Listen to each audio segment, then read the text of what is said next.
Just imagine చేసుకోండి, morning నిద్రలో నుంచి లేచి చూస్తే మీ జుట్టు ఎవరో కట్ చేశారు. అప్పుడు మీ పరిస్థితి ఏంటి? కొంచెం జుట్టు పోతే పోయింది, కానీ అసలు మీ రూమ్లోకి వచ్చింది ఎవరు, మీ జుట్టు కట్ చేసింది ఎవరు అన్న భయం మీ ఎంటైర్ డేని స్పాయిల్ చేస్తుంది. It's not a comedy story. ఇది నిజంగా 1942లో అమెరికాలో ఉన్న యంగ్ అమ్మాయిలకి ఇలా జరిగింది. కథలోకి వెళ్తే, అమెరికా మిసిసిపి అనే స్టేట్లో పాస్కాగౌలా అనే ఒక ఏరియా 1942 జూన్, అది summer, June 5th Friday night అందరూ పడుకున్నారు. ఒక 11 years old Mary Bricks and 12 years old Mary Heidel అనే ఇద్దరు వాళ్ళ కాన్వెంట్లో బెడ్ షేర్ చేసుకొని పడుకున్నారు. ఏదో చప్పుడైందని లేచి చూస్తే వాళ్ళ బెడ్రూమ్ విండో పగిలిపోయి ఉంది. ఎవరో ఒక పర్సన్ వాళ్ళ విండో నుండి దూకడం చూసి భయంతో అరిచారు. ఆ సౌండ్ విన్నవాడు పారిపోయాడు. కానీ ఈ ఇద్దరు అమ్మాయిలు మెల్లిగా రియలైజ్ అయింది ఏంటంటే, వాళ్ళ ఇద్దరి జుట్టు హాఫ్ కట్ చేసి ఉంది. ఆ తర్వాత పోలీస్ స్టేషన్కి వెళ్ళి రిపోర్ట్ చేశారు. అండ్ పోలీసులకి వాళ్ళిద్దరు ఇచ్చిన ఇన్ఫర్మేషన్ ఏంటంటే, వచ్చినవాడు వైట్ స్వెట్ షర్ట్ వేసుకొని కొంచెం పొట్టిగా అండ్ లావుగా ఉన్నాడని చెప్పారు. ఆ ఫ్యూచర్స్ అన్నీ తెలుసుకున్న పోలీసులు ఇన్వెస్టిగేషన్ చేయడం స్టార్ట్ చేశారు. నెక్స్ట్ డే మార్నింగ్ పోలీసులు డాగ్స్ని తెచ్చి కాన్వెంట్ అంతా వెతికారు. కానీ ఈ అమ్మాయిల జుట్టు తప్ప ఇంకేమీ పోలేదని తెలుసుకున్నారు. ఈ న్యూస్ లోకల్ ఏరియాలో బాగా వైరల్ అయింది. అది June 8th. క్యారోల్ అనే 6 years old గర్ల్ అండ్ వాళ్ళ ట్విన్ బ్రదర్ ఇద్దరు కూడా మంచి నిద్రలో ఉన్నారు. మార్నింగ్ లేచి చూస్తే క్యారోల్ జుట్టు హాఫ్ కట్ అయి ఉంది అండ్ వాళ్ళ విండో కూడా పగిలిపోయింది. క్యారోల్ పేరెంట్స్ పోలీసులకి రిపోర్ట్ చేశారు. పోలీసులు ఎవిడెన్స్ కలెక్ట్ చేయడం కోసం క్యారోల్ బెడ్రూమ్లోకి వచ్చారు. మొత్తం వెతకగా బెడ్ మీద మట్టితో ఉన్న అడుగులు కనిపించాయి. ఇల్లంతా వెతకగా క్యారోల్ జుట్టు తప్ప ఇంకేదీ పోలేదని కన్ఫర్మ్ చేశారు. అది June 10th, 1942. మిసెస్ టైలర్ తన భర్త అండ్ ఇద్దరు ఆడపిల్లలతో పడుకొని ఉంది. వీడు మళ్ళీ సేమ్ వే విండో పగలగొట్టుకొని లోపలికి వచ్చాడు. కట్ చేస్తే మార్నింగ్ మిసెస్ టైలర్ నిద్రలో నుండి లేవగానే ఏదో ఒక బ్యాడ్ స్మెల్ అండ్ తన నోస్ దగ్గర వెట్గా ఉండడం గమనించింది. తర్వాత పోలీసులు వచ్చి ఎగ్జామిన్ చేస్తే తెలిసింది ఏంటంటే, క్లోరోఫామ్తో తడిపిన క్లాత్ తన నోస్ దగ్గర పెట్టాడు. తను పూర్తిగా నిద్రలేచిన తర్వాత తెలిసింది ఏంటంటే, వాడు తన జుట్టుని 2.5 inches కట్ చేసి తీసుకెళ్లాడని. జుట్టు కోసం ఫ్యాంటమ్ బార్బర్ క్లోరోఫామ్ వాడుతున్నాడని ప్రజల్లో కొత్త భయం మొదలైంది. ప్రతిసారి ఓన్లీ జుట్టు కోసం ఆ పర్సన్ రావడం చాలా వింతగా అనిపించింది అందరికీ.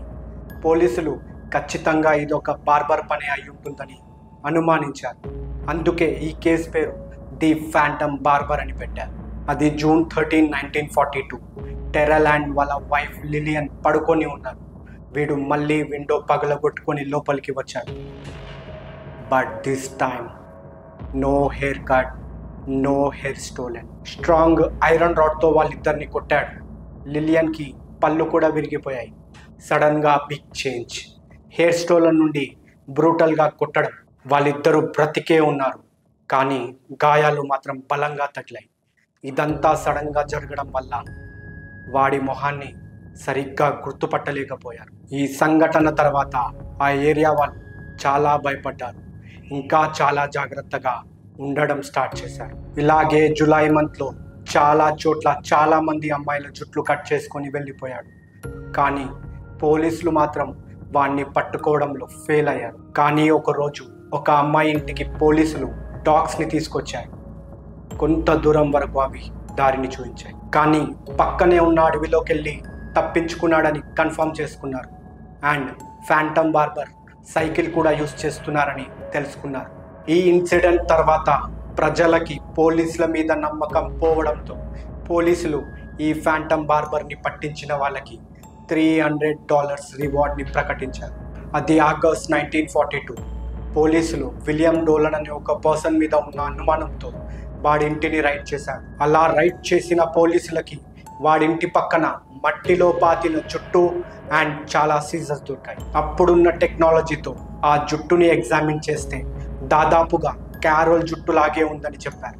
డోలన్ని అరెస్ట్ చేసి ఇన్వెస్టిగేట్ చేసిన పోలీసులకి తెలిసింది ఏంటంటే, డోలన్ అండ్ టారెల్ వాళ్ళ ఫ్యామిలీస్కి ఏవో ల్యాండ్ ప్రాబ్లమ్స్ ఉన్నాయని, అందుకే వాళ్ళని కొట్టాడని సో కోర్ట్ డోలన్ని అటెంప్ట్ టు మర్డర్ కింద 6 years జైల్లో పెట్టింది. డోలన్ వాళ్ళని కొట్టాడని ఒప్పుకున్నాడు, కానీ హెయిర్ కట్ చేసిన ఫాంటన్ బార్బర్ తాను కాదని స్టేట్మెంట్ ఇచ్చాడు. డోలన్ అరెస్ట్ తర్వాత హెయిర్ కటింగ్ ఇన్సిడెంట్స్ అన్నీ ఆల్ ఆఫ్ సడన్గా ఆగిపోయాయి. అది 1948, ఆల్మోస్ట్ 6 years తర్వాత గవర్నర్ ఫీల్డింగ్ ఈ బార్బర్ కేసు గురించి డోలన్కి పాలిగ్రాఫ్ టెస్ట్ చేయాలని ఆర్డర్ వేశాడు. ఆ పాలిగ్రాఫ్ టెస్ట్లో డోలన్ ఫాంటమ్ బార్బర్ నేను కాదని ప్రూవ్ చేసుకున్నాడు. సో డోలన్ని రిలీజ్ చేశారు.